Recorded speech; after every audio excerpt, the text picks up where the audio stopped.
كلنا بنسمع عن المميزات اللي بياخدها الفريلانسر وهو شغال من البيت، الحرية، المواعيد اللي بنحطها لنفسنا، الشغل من أي مكان، لكن في أضرار كتير محدش بيتكلم عنها وأخطرها هي البيرن أوت أو الاحتراق الوظيفي. عمرك صحيت من النوم وبصيت لللاب وقلت لنفسك أنا مش قادر أفتح اللابتوب النهاردة؟ طب مش قادر أرد على الكلاينت ده النهاردة، مع إنه ممكن اليوم ده يبقى تاسكاتك قليلة، بس برضه حاسس إنك تعبان ومضغوط. لو أنت بتعدي بده فخليني أقولك إن أنت مش لوحدك.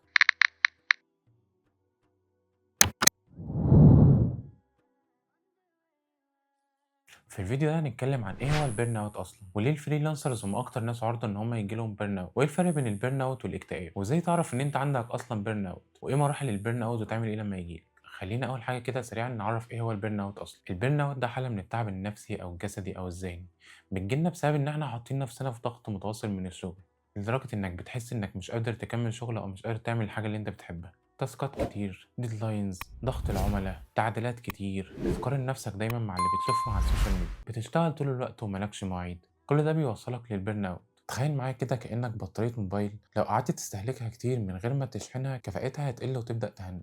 ده بالظبط اللي بيحصل لك. طيب ليه الفريلانسرز هم أكتر ناس عرضة إن هم يجيلهم بيرن اوت؟ لأنك كفريلانسر مواعيدك سايحة على بعضها، مفيش فرق بين حياتك وبين الشغل، سريرك هو مكتبك، حتى الوقت اللي انت بتاخده بريك بتبقى مستني العميل يرد فيه. فانت حتى في وقت البريك بتاعك مش قادر تفصل دماغك، فبتوصل انك فجأة مش قادر تفتح الجهاز او مش قادر تقعد تشتغل. الكلاينت ممكن يكلمك اي وقت طول اليوم، فمفيش اجازات ولا مواعيد. كل ده بيخلي البيرن اوت او الاحتراق عند الفريلانسر يجيلهم اسرع. طب ازاي اعرف ان انا عندي اصلا بيرن اوت؟ اول حاجه بتلاقي نفسك تعبان طول اليوم، بتصحى الصبح بدري تبقى نايم كويس، بتصحى تلاقي نفسك تعبان جسديا ونفسيا بسبب الضغوط اللي انت بتعدي بيه. تاني حاجه مفيش حماس للشغل، بتلاقي نفسك الشغل اللي انت كنت بتحب تعمله تبقى مش قادر تقعد تشتغل ومش قادر تفتح اللاب، بيبقى عندك احساس بعدم الانجاز مهما اشتغلت. تالت حاجه بيبقى عندك صعوبه في التركيز، تبقى بتفتح اللاب بتاعك عشان تشتغل وتلاقي نفسك مش قادر تركز في التاسكات اللي وراك، وتلاقي نفسك مش عارف تخلصها طول اليوم. رابع حاجه بتبقى الفتره دي حساس بزياده شويه، اي تعديل او اي نقد بيجيلك الفتره دي بتبقى بتاخده بحساسيه زياده شويه كانه حاجه شخصيه. حتى مع الناس اللي بتحبهم بتبقى مش قادر تتكلم معاهم ولا تتفاهم معاهم، حتى العملاء اللي معاك بتبقى مش قادر تتناقش معاهم في اي حاجه، كأن مش فارق معاك اي حاجه. لو انت بتحس باي حاجه من الاعراض دي يبقى انت بتعدي بالبرن اوت. طيب تعال نفرق بين البرن اوت والاكتئاب. في نقطة مهمة وهي إن الاحتراق أو البرن أوت مش هو الاكتئاب، يمكن شبه بعض شوية في الأعراض اللي أنت بتحس بيها لكن في فرق بينهم. الاحتراق غالبا مربوط بظرف معين، يعني مضغوط شوية في الشغل، أو بيئة العمل بتاعتك مش متظبطة الفترة دي، أو شغال على بروجكت صعب شوية، عميل ضغطك، تعديلات كتير. بس لو أنت خدت لك يومين تلاتة إجازة وفصلت دماغك فيهم بعيد عن الشغل والعملاء اللي معاك ضغط التعديلات، هتحس براحة بعدها، لأن سبب الاحتراق ده هو الضغط اللي أنت حاطط نفسك فيه. فمجرد ما تطلع من الضغط ده تحس إن أنت مرتاح بعدها شوية. لكن الاكتئاب بيأثر حرفيا على كل جوانب حياتك، حتى لو سافرت لك يومين تلاتة أسبوع مش هيتحل بسفرية أو حتى بريك، ساعتها ممكن تلجأ لحد متخصص أحسن. طيب تعالى بقى نتكلم دلوقتي عن المراحل اللي بتوصلك للبيرن أوت أو الاحتراق. أول مرحلة بتبقى أول ما تبدأ مشروع جديد مثلا، بتبقى متحمس شوية، تسهر لك شوية بعد ميعاد نومك عشان تشتغل على المشروع، وممكن الفترة دي من حماسك تقبل بأي شغل. ساعتها تاني مرحلة تبدأ لما تحس شوية بالضغط، تلاقي الحماس بتاعك اللي كان موجود في الأول بدأ يقل، بدأ يظهر لك مشكلة في تنظيم الوقت، وتبدأ تنضغط بسبب الديدلاينز، وتلاقي كل العملاء اللي معاك بيستعجلوك على شغلهم، فتبدأ تحس بعدها إنك محتاج تشتغل على تنظيم يومك وتكمل ضغط على نفسك. تالت مرحلة بتلاقي إن الضغط ده بقى موجود طول الوقت تقريبا،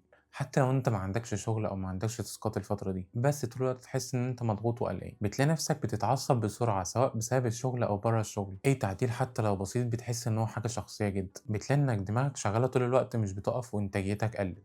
رابع مرحله وهي بدايه الاحتراق، ودي مرحلة صعبة جدا، بتلاقي نفسك بتقوم من النوم مش قادر تفتح اللابتوب أصلا عشان تشتغل، مفيش شغف ومفيش طاقة، تبدأ تحس شوية بالفراغ وزهقان من كل الناس، ويمكن تبدأ تفكر إنك تسيب المجال ده أصلا. خامس مرحلة ودي حرفيا أخطر مرحلة، لأنك بتبقى خلاص دخلت في الاحتراق، جسمك اتعود إنك دايما تعبان ومش طايق حاجة، مزاجك وحش طول الوقت ودايما متعصب، بتلاقي كل حاجة في حياتك متأثرة سواء شغلك أو علاقتك باللي حواليك. طيب بعد ما عرفنا المراحل بتاعة البيرن أوت، خلينا نتكلم عن الحلول اللي ممكن تعملها وأنت شغال من البيت. أول حاجة تعالى كده نشد الفيشة ونعمل ريكفري للدماغ، حط مواعيد نوم وصحيان ثابتة، مش لازم تبقى بتصحى كل يوم من الفجر أو الساعة 5، أهم حاجة تبقى مواعيد ثابتة وتبقى مرتاح في المواعيد دي. خصص وقت في يومك أو في الأسبوع بتاعك لحاجات بتحب تعملها، زي مثلا القراءة، ممكن تتمشى، ممكن تنزل جيم، ممكن تعمل أي حاجة بتحبها. أهم حاجة تبقى بعيد عن اللابتوب أو الموبايل، لأنك دايما لما بتمسك الموبايل حتى وأنت بتاخد بريك كده أنت برضه مش بتفصل، لأنك أنت ممكن تشوف أي حاجة تضايقك أو تضغطك أكتر. عايزك كمان تحدد ساعات معينة للشغل بتاعك، وتقول للعملاء عليه، يعني مثلا تشتغل من الساعة 10 للساعة 6 مثلا، لكن بعدها تفهم العملاء بتوعك ان انت مش تقدر ترد عليهم ولا تبعت لهم اي شغل. عايزك كمان تحدد مكان ثابت للشغل بتاعك، ما ينفعش تفضل تتنقل بين السرير والمكتب، لازم عقلك دايما يربط ان السرير للنوم والمكتب للشغل. واخر حاجة في المرحلة دي عايزك ترفض اي مشاريع ممكن تأثر على صحتك وتضغطك أكتر. نقطة رقم 2، تهتم بصحتك الجسدية وتحط روتين ليومك. اعمل روتين يكون في وقت للشغل، وقت البريك، وقت لعلاقتك بصحابك، وقت لعلاقتك بأهلك. استخدم تو ليست بسيطة ومنبه عشان يفكرك كل شوية بالبريك بتاعك. خلي يومك دايما منظم وعارف ايه اللي وراك وهتخلصه امتى. واخر حاجة في المرحلة دي هي النوم. قلة النوم بتسرع الاحتراق، فحاول دايما تنام من 7 ل 8 ساعات كل يوم. تالت حاجة وهي الجانب النفسي، بلاش لو انت شغال وسط التيم تبقى انت اللي شايل الشغل كله ومضغوط طول اليوم. جرب تعمل تمارين تخلي نفسيتك احسن، جرب تكتب وتفضي دماغك على ورقة. لو انت عملت كده تحس ان الحمل اللي عليك خف شوية، وتلاقي نفسك انك طلعت الضغط والافكار اللي في دماغك في الورقة. ممكن كمان تبقى بتتكلم مع حد بتثق فيه، ممكن اخوك، صاحبك، والدتك، مراتك، اي حد، ده هيفرق معاك جدا. خليني اختم كلامي واقول لك ان البيرن اوت ده مش كسل او عدم شطارة منك، دي علامة عقلك وجسمك بيحاولوا يوصلها لك إن طريق شغلك محتاج تتظبط شوية قبل ما تبدأ تأثر على صحتك النفسية والجسدية وعلى علاقتك باللي حواليك وعلى شغلك. بس أهم حاجة خليني أقولك إن أنت مش لوحدك. اكتب لي في الكومنتات وقولي لو أنت حسيت بأي حاجة من الحاجات اللي أنا قلتها دي، أو لو الفيديو فرق معاك في أي حاجة. ولو عايز نعمل لك حلقة عن أي حاجة معينة اكتب لي في الكومنتات، وما تنساش تعمل لايك وسبسكرايب عشان يوصلك الحلقات الجاية. أنا خالد وليد ودي سلسلة أنت مش لوحدك.